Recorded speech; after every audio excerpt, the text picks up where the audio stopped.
programa Outras Palavras, um oferecimento Sindiúti NG, Sindicato Único dos Trabalhadores em Educação de Minas Gerais. Olá, veja agora. Querem acabar com a sua aposentadoria. A reforma da Previdência vem nesse contexto mais amplo de retirada de direitos da população brasileira.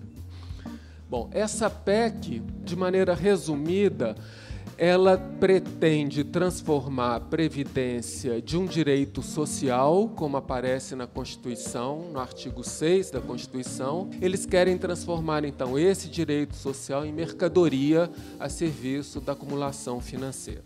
Se vocês olharem no dicionário, qual que é o sinônimo de previdência? Previdência é sinônimo de segurança. Qual é a lógica de colocar a previdência, a segurança, em aplicações de risco? É ridículo. Então não tem nem lógica semântica. Vamos lutar contra as reformas que retiram nossos direitos. Vamos ter que rodar muito para a gente poder estar conseguindo que as pessoas entendam que essa reforma da Previdência não atende a classe trabalhadora, continua mantendo os privilégios. Tem muito dinheiro rolando no Brasil. O Brasil não é um país quebrado. O nosso povo está aí trabalhador a fim de fazer alguma coisa e a gente tem que ver de que forma a gente dialoga com isso. O poder emana no povo, está até na Constituição. E se eles mexerem nos nossos direitos, é como se o poder estivesse emanando deles. E não, o poder de banqueiro emana do que o trabalhador produz. Nós podemos tirar o poder deles. Nós não vamos admitir nenhuma discussão de absolutamente nenhuma modificação, sem que a gente discuta em profundidade a previdência dos servidores públicos aqui, porque tem contas a serem pagas que não serão pagas pelos servidores. Tem coisas para serem discutidas e responsabilidades para serem aferidas que dizem respeito a gestores anteriores em relação à nossa previdência. Atualidade. Vamos à luta. Retrocesso, não. Educadores e educadoras de várias regiões do estado, lideranças sindicais, estudantis e populares marcaram presença em um seminário realizado no último dia 25 de fevereiro na Assembleia Legislativa de Minas Gerais. Evento promovido pelos mandatos populares da deputada estadual Beatriz Cerqueira e do deputado federal Rogério Correia. Na pauta, assuntos que impactam a vida da classe trabalhadora e também dos servidores públicos, tais como a reforma da Previdência, a reforma administrativa do governo Zema e a adesão à renegociação da dívida. A economista e coordenadora nacional da Auditoria da Dívida, Maria Lúcia Fatorelli, foi enfática ao dizer: essa proposta de emenda à Constituição, PEC 6, traz muita insegurança e vai na contramão da lógica do direito de se aposentar no país. Se vocês olharem no dicionário, qual que é o sinônimo de previdência? Previdência é sinônimo de segurança. Qual é a lógica de colocar a previdência, a segurança, em aplicações de risco? É ridículo, tá? Então não tem nem lógica semântica. Vamos lá. O que está nessa PEC 6? O ponto principal dela é entregar a previdência para banqueiro. Diante disso, o ponto central dessa contra-reforma é a tal da capitalização. A lei complementar instituirá novo regime de previdência, organizado com base em sistema de capitalização na modalidade de contribuição definida. O que quer dizer contribuição definida? Toda classe trabalhadora vai ter obrigação de pagar aquela contribuição que foi definida, tá? Obrigação de pagar a contribuição que foi definida, mas o benefício vai depender do mercado. Vai depender das aplicações de risco. Pode ser zero, como foi no Chile, como foi na Europa, como foi nos Estados Unidos. Na crise de 2008, lá, várias instituições de previdência arrebentaram.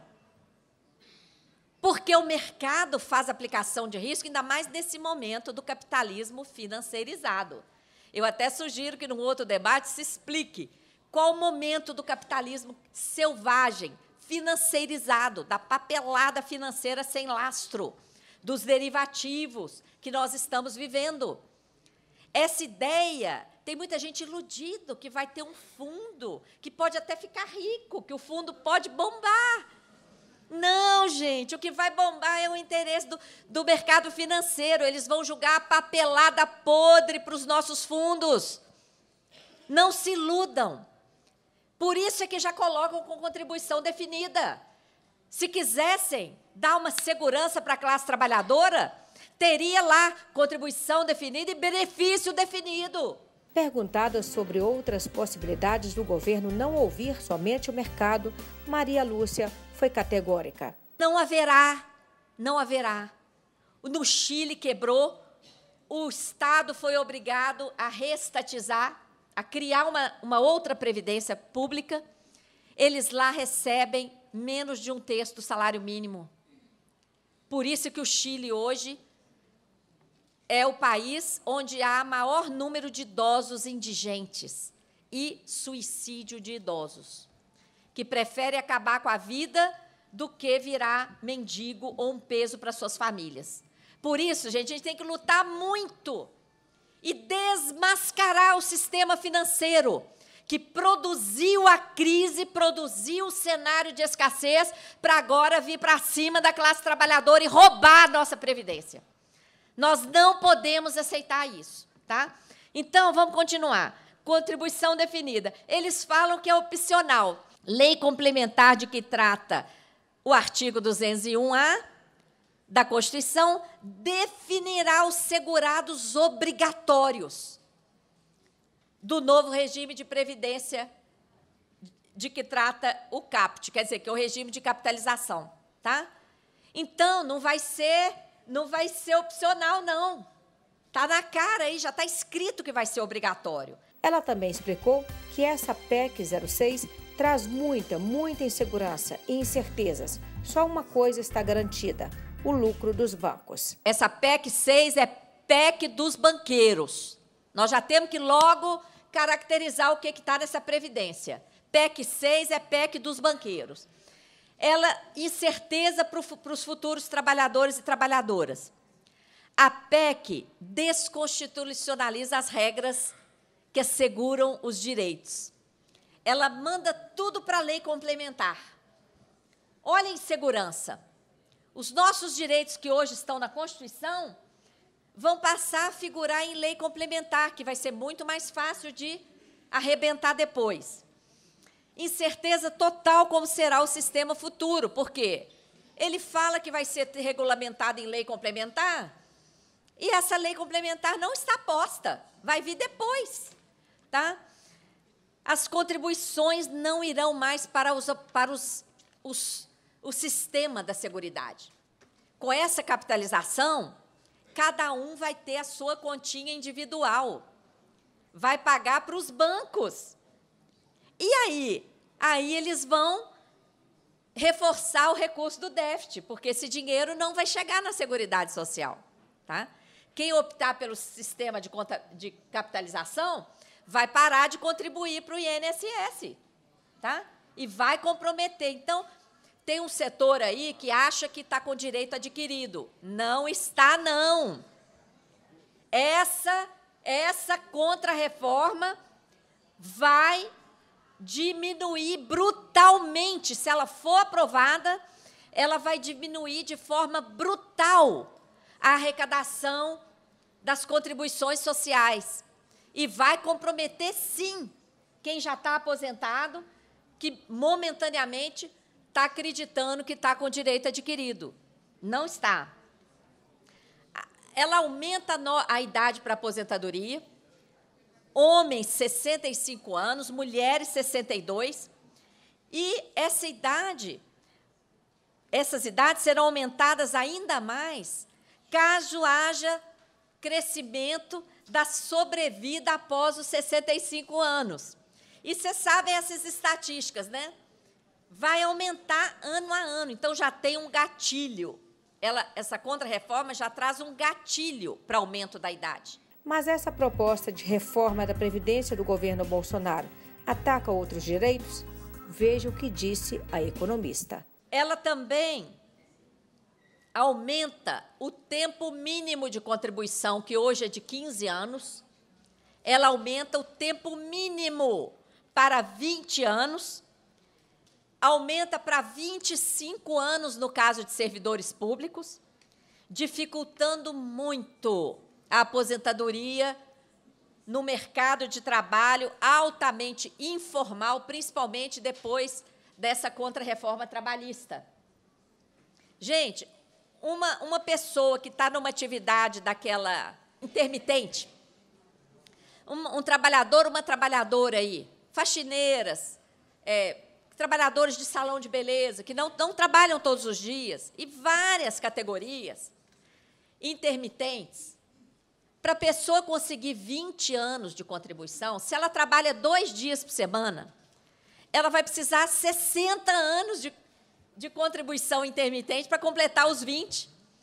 Isso é uma loucura, tanto para os servidores do regime geral do INSS, como para servidores públicos atuais e futuros.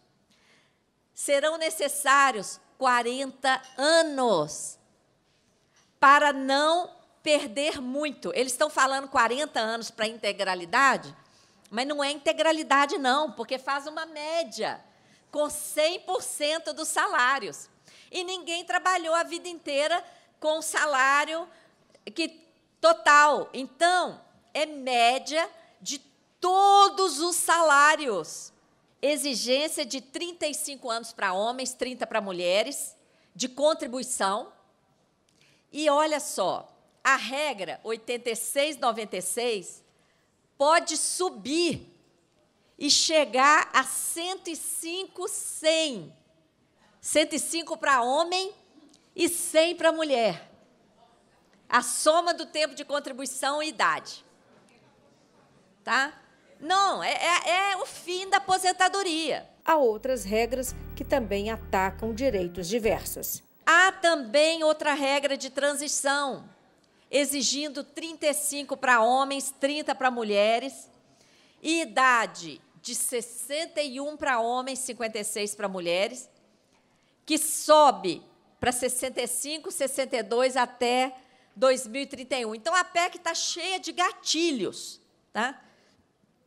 Quem está há 2 anos apenas de aposentar, ele traz uma regra, poderá optar por uma aposentadoria sem idade mínima, aplicando o fator previdenciário, após cumprir o pedágio de 50%. Então, por exemplo, se uma mulher tem lá 29 anos de contribuição, ela tem expectativa de completar daqui a 1 ano, não é isso? Ela tem que trabalhar no mínimo 1 ano e meio e vai aplicar o fator previdenciário. Tá? Então, é perda de todo jeito. Tá? No caso de aposentadoria por idade, há uma transição de 60 para 62 anos, em 2023, no caso de mulheres, e o tempo de contribuição sobe de homens para mulheres de 15 até os 20 anos em 2029. Então, é muito detalhe. Vocês já viram que a PEC tem mais de 60 páginas, né? Isso aqui é um resumo. Economista do DIEESE diz alerta para perigos da reforma da Previdência. Por sua vez, o economista Frederico Melo disse que é preciso olhar a reforma da Previdência no contexto da reforma trabalhista, que também retirou direitos importantes da classe trabalhadora. É bom a gente sempre olhar essa medida de reforma da Previdência ou de deforma da Previdência no contexto em que ela vem, né? Nesse contexto da dívida pública, nesse contexto do interesse tão forte e do poder tão forte do capital financeiro, mas também das outras 2 reformas, das 2 outras grandes reformas que foram feitas recentemente, que é o desmonte do Estado voltado para a população, ou seja, o desmonte das políticas públicas por meio da Emenda Constitucional 95, e o desmonte do direito do trabalho, que é a reforma antitrabalhista. Então, a reforma da Previdência vem no contexto nesse contexto mais amplo de retirada de direitos da população brasileira. Bom, essa PEC, de maneira resumida, ela pretende transformar a Previdência de um direito social, como aparece na Constituição, no artigo 6 da Constituição, ao lado da saúde, da educação, a Previdência aparece, então, como um direito social na nossa Constituição. Eles querem transformar, então, esse direito social em mercadoria a serviço da acumulação financeira. Ele explicou que a reforma da Previdência tem pelo menos 2 objetivos combinados. Por um lado, eles querem diminuir as despesas previdenciárias e aumentar a arrecadação, né, da Previdência, no intuito de reduzir o que se gasta de modo líquido com a Previdência Social. E, por outro lado, eu concordo com a Maria Lúcia de um ponto de vista mais estrutural e mais importante, eles querem acabar com a Previdência Solidária e fazer, então, a mudança, a transformação da Previdência Pública do país, que vai deixar de ser pública, para o sistema de capitalização, para o sistema financeirizado da Previdência. E qual seria o ponto principal dessa proposta? Nós e os trabalhadores adultos, as trabalhadoras adultas de hoje, talvez eles sejam muito impactados por uma parte da reforma da Previdência, mas que, no meu ponto de vista, talvez não seja o ponto principal da reforma da Previdência.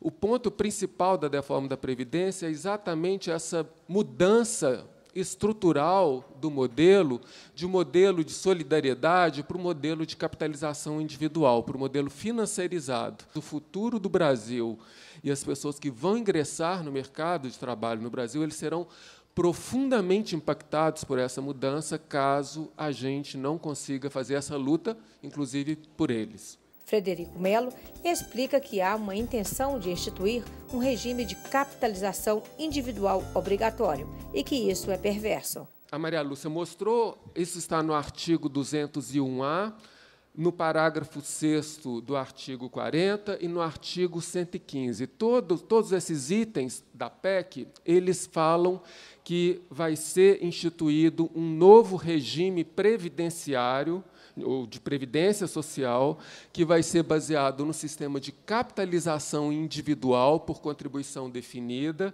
e que vai ser obrigatório para quem aderir. E ainda fala que esse sistema é um sistema alternativo ao regime geral e aos regimes próprios, ou seja, é um outro sistema previdenciário, né? E que a União, os estados e os municípios instituirão, ou seja, serão obrigados a instituir o sistema obrigatório de capitalização individual. Esse sistema novo, como funcionaria? Vamos acompanhar o que diz o economista. Ele funciona basicamente como uma aplicação financeira, né? A pessoa trabalhadora vai sofrer um desconto para a Previdência, esse desconto para a Previdência vai constituir um fundo individual da pessoa, né, que, ao longo do tempo, com novas contribuições e eventuais remunerações decorrentes da aplicação financeira desses fundos individuais, no final da sua vida profissional, vai compor, então, o fundo para pagar os seus benefícios previdenciários de aposentadoria e, eventualmente, outros, como pensão e auxílio, né? Então, é a constituição de um fundo financeiro individual. E esse sistema de capitalização individual, ele é muito diferente do que a gente tem hoje no Brasil? Essa forma é uma forma completamente diferente do sistema que a gente tem hoje, que é o sistema baseado na solidariedade entre os trabalhadores e as pessoas aposentadas. Porque hoje a contribuição de quem está na ativa serve para ajudar a pagar os benefícios de quem já está aposentado, de quem já está recebendo a pensão ou outros auxílios previdenciários, né? Então, é uma base solidária de sustentação do regime previdenciário. Esse sistema solidário acaba caso esse sistema de capitalização individual seja instituído. No sistema de capitalização individual, cada pessoa provê o seu a sua defesa, né? A sua garantia, que, como a Maria Lúcia destacou, na verdade, é uma garantia que está sob risco, porque vai depender das aplicações que vão ser feitas no mercado financeiro. A nova proposta da reforma da Previdência vai mexer principalmente nas regras e na estrutura do sistema previdenciário. Então, quando a gente olha do ponto de vista mais da análise dos sistemas previdenciários e das reformas previdenciárias, a gente tem dois tipos básicos de reformas. Um tipo de reforma previdenciária mexe só nos parâmetros, né, nas regras, né, quanto tempo de contribuição, qual idade que vai poder se aposentar, como é que tem acesso ao benefício, como que o benefício é calculado, como que ele é reajustado. Se mexe numa dessas regras, então é uma reforma de parâmetro do sistema previdenciário. Um outro tipo de reforma previdenciária é quando mexe na estrutura do sistema previdenciário, na sua base, né, na sua essência. Bom, essa PEC é uma mistura das duas coisas. Ela mexe nas regras e ela mexe na estrutura, na essência do nosso sistema previdenciário.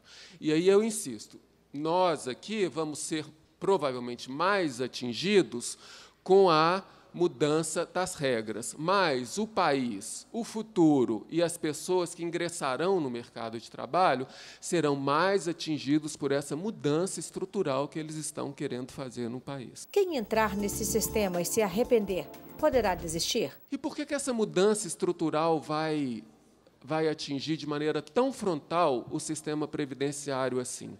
Porque eles utilizam quase que uma falácia de linguagem, um recurso da linguagem. Não sei se vocês se deram conta, a Maria Lúcia também destacou isso, mas eu vou voltar a afirmar. Lá eles falam, o sistema será obrigatório para quem aderir, né? Olha, se é adesão, não pode ser obrigatório, né? Quer dizer, então, aparentemente, esse sistema de capitalização individual ele vai passar a ser obrigatório para a pessoa desde quando ela faz a sua primeira opção pelo sistema, né? Então, se um determinado trabalhador ou trabalhadora optou pelo sistema de capitalização individual, muito provavelmente ele vai ser, ou ela vai ser, obrigado ou obrigada a continuar nesse sistema para sempre. Não vai poder mudar de sistema. Vamos lutar contra as reformas que retiram nossos direitos. Lideranças de movimentos sociais e sindicais que participaram do seminário ressaltaram a importância do debate e de estratégias para lutar contra esse desmonte de direitos. Não tem como negociar nada nessa PEC, tem que ser contra. Não dá para fazer ressalva, votar com ressalva, não tem como. É jogar milhões de brasileiros na extrema pobreza. Então, não dá. Então, é o momento do posicionamento. Como disse Maria Lúcia, ou você está do lado dos banqueiros, ou você está do lado da população brasileira, que procurar entender essas regras. É claro que a gente vai explicar, vai falar disso tudo, dos prejuízos, né, das crueldades colocadas como loas, mas para esconder a real crueldade que é essa proposta. Jairo Nogueira, secretário-geral da CUT Minas, disse que a proposta é muito pior do que se pensava. Vão ter que rodar muito para a gente poder estar conseguindo que as pessoas entendam que essa reforma da Previdência não atende a classe trabalhadora, continua mantendo os privilégios. Tem muito ponto, né? Eu achei que a reforma era ruim, hoje eu vi que ela é bem pior do que a gente estava imaginando. Então, a gente precisa construir materiais que dialoguem com a população, a gente precisa estar nos territórios, a gente precisa voltar a conversar com as pessoas. A gente vai ter que conversar muito com as pessoas, para as pessoas entenderem, para aí elas se sentirem, como vocês colocaram, que tem muito dinheiro rolando no Brasil. O Brasil não é um país quebrado, o nosso povo está aí trabalhador a fim de fazer alguma coisa e a gente tem que ver de que forma a gente dialoga com isso. Denise Romano, diretora estadual do Sindiúti, lembrou que a Previdência Pública não está quebrada, mas afirmou que o discurso que este governo quer colar na população visa, no fundo do fundo, enfraquecer o vínculo formal de emprego. A tempestade perfeita que os fascistas provocam no nosso país tem uma questão que me incomoda muito. Exatamente a questão de que o esvaziamento do vínculo formal de emprego. Porque agora nós sabemos, pela sua exposição brilhante, pela do Fred, que a nossa Previdência, que a Previdência Pública do país tem dinheiro, que ela não está quebrada, mas a construção feita pela reforma trabalhista e o discurso do governo podem, sim, colar na população, principalmente na população mais jovem, que não vê futuro no vínculo formal de emprego. Então, além de tudo que nós vamos viver, se essa... Não vai passar, viu, gente?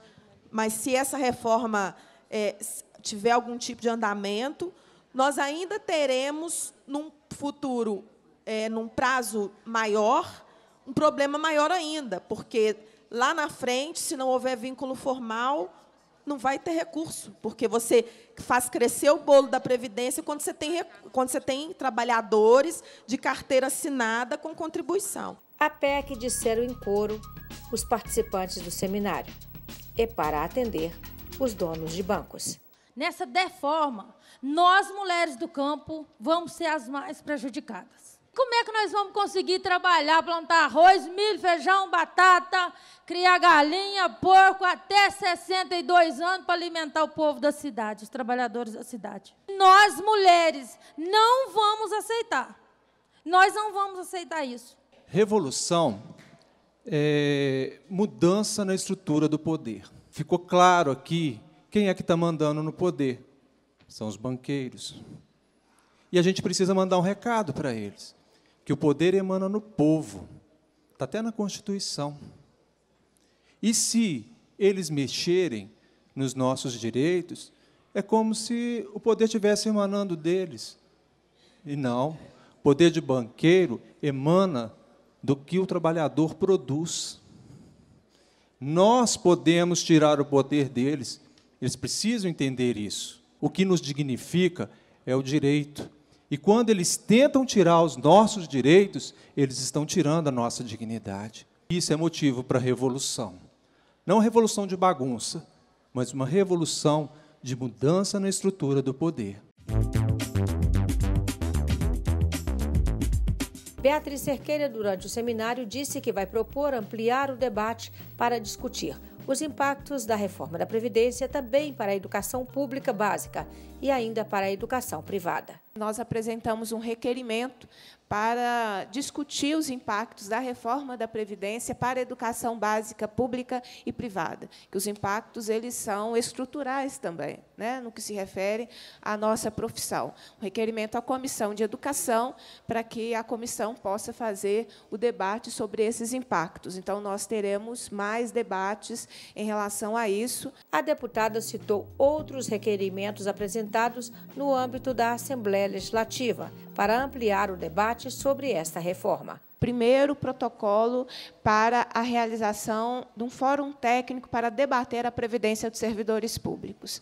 Então, a gente tem vários instrumentos de debate aqui na casa e nós não vamos admitir nenhuma discussão de absolutamente nenhuma modificação, sem que a gente discuta em profundidade a previdência dos servidores públicos aqui, porque tem contas a serem pagas que não serão pagas pelos servidores. Tem coisas para serem discutidas e responsabilidades para serem aferidas que dizem respeito a gestores anteriores em relação à nossa previdência. Então, o fórum é o mais robusto, porque ele precisa acontecer de forma, inclusive, mais descentralizada. Então, a gente já fez esse pedido logo no início da nossa atividade parlamentar. Falou ainda da proposta de criação de uma frente parlamentar em defesa do servidor e do Serviço Público de Minas Gerais. Após coletar mais de 30 assinaturas de parlamentares, nós também fizemos o protocolo da criação da Frente Parlamentar em defesa do Serviço Público e dos servidores públicos do Estado de Minas Gerais. Fruto também desse processo de discussão com os sindicatos do funcionalismo, né? Essa foi uma das agendas que saíram lá e nós já fizemos o devido processo parlamentar aqui, e depois vamos criar um momento para esse lançamento da frente parlamentar, que vai fazer a defesa dos serviços e dos servidores aqui, os servidores públicos. Fiquem agora com o nosso quadro de humor. Voltaremos no próximo sábado. Até lá!